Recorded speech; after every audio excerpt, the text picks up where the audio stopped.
ኢትዮጵያ ውስጥ ቁጭ ብዬ በነግድ በብገዛ በሬ ብገዛ እኔ እኮ ግራ ገባኝ።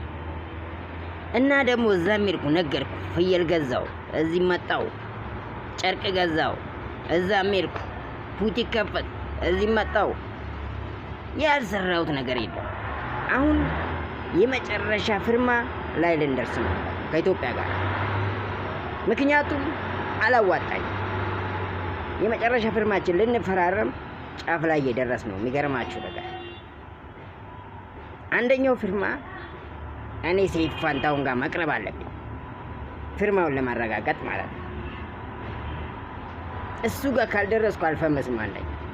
በቃ የኢትዮጵያ ሰው እሱ ጋር እየደረሰ ነው፣ እየፈመሰ ያለው። የመጨረሻ ፍርማዬ ከኢትዮጵያ ጋር ለማድረግ ውጪ ለመውጣት ከሱ ጋር መድረስ አለብኝ። ፎሎ ሼር አድርጉልኝ። አትምቀኙ። በቃ ምቀኝነት ተው፣ ፎሎ አድርጉ። እኔ የሚገርመኝ አንድ ነገር ልጠይቃችሁ። ሰይፉ ጋር ድርሱልኝ፣ ሁሉም ይፈምሳል፣ እኔም ልፈምስ እሱ ጋር እጄ። እንዴ ምን ሆናችኋል? አረ ሼር አድርጉልኝ በእናታችሁ፣ ስወዳችሁ። በቃ ሰይፉ ጋር መድረስ አለብኝ።